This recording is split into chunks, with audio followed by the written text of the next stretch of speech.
All right. Back at it one more again. Another vid. This one is kind of dope because I get to expose or show a few pair of sneakers that I feel as though don't really get the hype and love they need. However, Nike and Travis Scott, of course, right, have kind of tried to bring back one of the actual silhouettes from this line of Nikes, which is the Air Trainers. Sit back, relax, guys. I'm doing my Mr. Rogers thing. Got my Dizzy Gothics on. But yeah, man, enjoy the show. We coming right now. Check it out.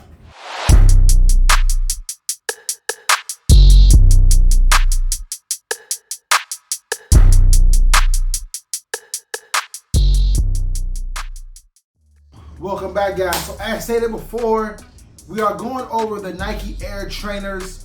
I have just a few here, nothing crazy. I got the majority of these gonna be Nike Air Trainer 3s, which is, to me, one of the top 5 most underrated silhouettes in the Nike line. And it is probably my second favorite Air Trainer silhouette. My favorite is the ones, and my third favorite is the SC highs. Luckily, I do have a pair of each of those as well, too. Recently, Nike has done a few pair of Trainer 3s. They re-released a bunch of those last year, and even Saquon Barkley had a collab, even had a collab with an Air Trainer 1 with none other than Sir Travis Scott. I think that shoe is hideous. The colorway, all the stuff they did to it, me personally, is not my thing. Not at all. The originals of the Nike Air Trainer 1s to me look the best. Nice, simple colorway. I believe the Air Trainer 1 gives me the resemblance of a Dunk high, where if you do too much to it, it can look kind of just out of bounds. Generally, I like just a two-tone Dunk. Like I like a two-tone, maybe a three-tone Air Trainer 1. Also, with that being said, the Nike Air Trainer SC High, which we all know of, and we'll get to that, is probably, I would say, the most well-known of the Bo Jacksons when it comes to the sneakers. But anyway, let's get right into it, guys. Here we go. So off the bat, this is one of the four pair of Nike Air Trainer 3s I will have today for you guys. This one is not an original colorway. This did come out last year. So the original actual Nike Air Trainer 3s came out in July 27th, I want to say. Sorry, July 21st, 1989 is when the sneaker actually released. The sneaker is very revolutionary in regards to, at the time in the late 80s, because the big thing about this one was it had this plastic kind of shroud, if you want to call it that. It gave some stability to the athlete. So generally with the Air Trainer 3, the 1s and the 2s, which I don't have a pair of, they're very hard to find. If you have some, pretty dope. That's amazing. Hit me in the comment section. I will let us see pictures of them. But this shit was made for multi-purpose athletes. When it comes to the Air Trainer line in general, that with the Air Trainer 1, John McEnroe was playing tennis and he couldn't find a shoe to help out with his foot issues he was having. Tinker and other designers from Nike gave him an Air Trainer 1, said try these out, rest is into history. So everybody generally tried to give Andre Agassi or Bo Jackson credit for the Air Trainer 1s as an athlete, when in actuality it was John McEnroe who was the first one to actually put them on feet and performing those sneakers himself. However, the big thing about the late 80s and even in the 90s, so many athletes were not only just multi-facet athletes, they were actually multi-sported athletes. Even when I was growing up, there were guys like Cordell Stewart that didn't just, not only was he a multi-sport guy, but actually played multiple positions in the actual game he played in. Peter Warwick, these guys played both sides of the ball. There were so many players like that back then. Nowadays, a lot of guys specialize in one thing. Even guys in their particular sport are just specialized in one thing. But however, in the 90s and the 80s, playing multiple sports was not only something that happened very often, but it was almost like a given for all-star athletes, right? So with that being said, a lot of these guys in the late 80s and the 90s couldn't find a particular shoe to fit every sport they were playing, right? They would have a low top for this, high top for that. So the Air Trainer line itself, mainly the 1, was that shoe for multi-facet athletes. So here is the Air Trainer 1 in its original colorway. This is the chlorophyll colorway. Now this is a 2020 release. This is not the one that just came out. This is the one that came out 2 years ago. And this is the SB version. I guess it's the tongue's a little softer, I guess, whatever. But this one I like more than the newer one, mainly because of the suede material it has on it, and it seems a lot more softer. So, and it also has the original perforation on the actual toe box as well too.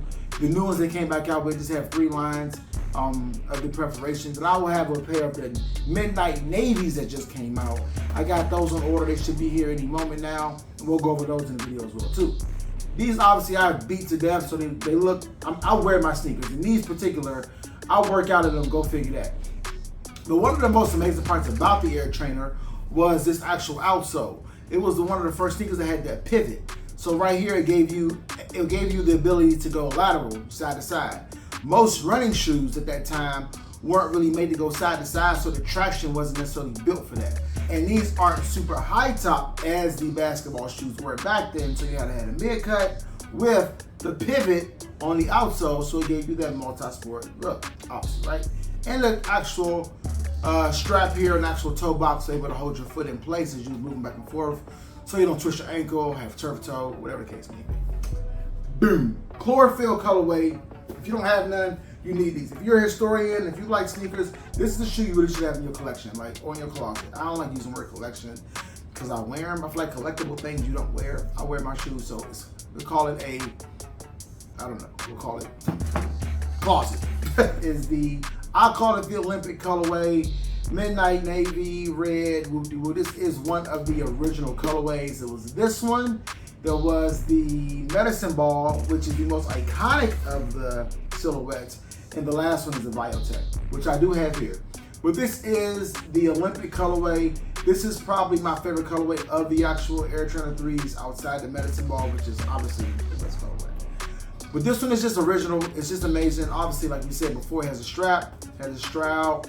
You know, the difference on this one right here than the originals is that on the outline of the actual Nike swoosh here, it is reflective, which was not something that was done back then. Third up, we have the Biotechs. This is also an original colorway as well too. This re-released, I want to say 2020, if not 2019. Let me see. When did I get it? I want to say 2020. Yeah, 2020 re-release. This is the Biotech colorway. So this colorway is pretty amazing as well too. The one thing I do like about the Air Trainers is that they're made to be athletic here. And the one reason you know that is that the leather creases a lot faster. These aren't necessarily a casual lifestyle shoe. These are an athletic sneaker. So buyer beware. If you're looking to have these and just be kind of fresh in them, that's cool. You can do that. But these are meant to be worn in, so the leather will crease a lot faster to give you a lot more give and a lot more comfortability as they wear with your foot.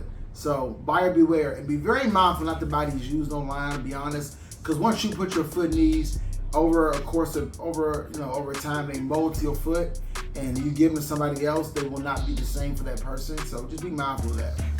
Anyway, last but not least, this is my last color of Air Trainer 3s that I am very happy to have in my, what are we calling the collection?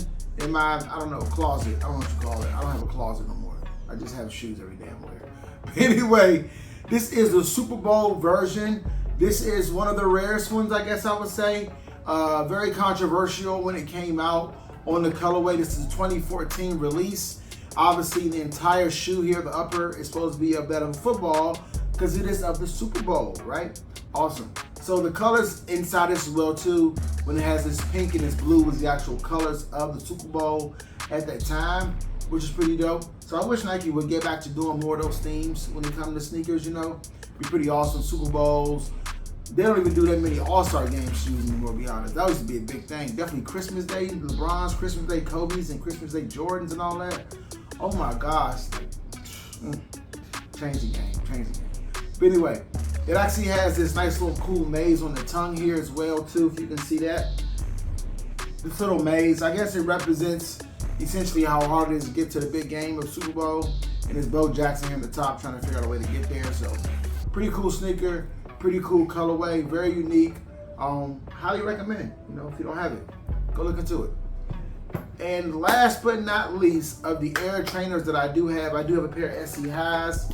I do have probably the least sought after colorway, to be honest with you. This is the Georgetown color. I got this color because it's Georgetown colors, and I love navy, I love grays, and it gives me an Allen Iverson feel to it as well too.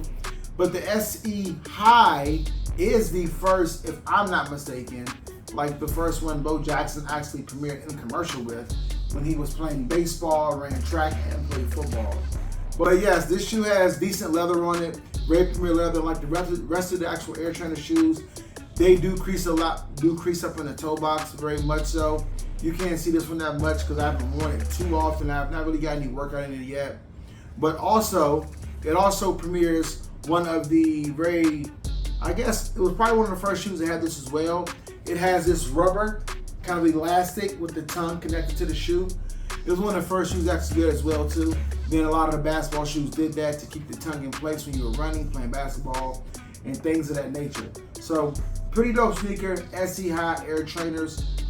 Can't go wrong with it. Probably the most sought after colorway I'll probably say is the black and white, which is the Bo Jackson Oakland Raider colorway. That's probably the most sought after color, and I think those are re-releasing this year. I look forward to getting a pair of those. Hopefully, if they're not too hard to get. Everything's hard to get now. Like nothing is easy to get. Like nothing. Even Air Force One lows, which I don't wear, they're $110 now. Everything's ridiculous to get. But anyway, man, that was my quick little, I guess, history of what I have in regards to the Air Trainer family and Nike. If you got some Air Trainers, man, let me know in the comment section if you like what I got. If it's something I should get or whatever the case is, good, bad, or indifferent, let me know, guys. Once again, we're on the road to 500. We at 106. We're moving up there. We're going to get there. So thank you guys for all your support. As always, like, comment, and subscribe to the channel. Until next time, guys, always, peace.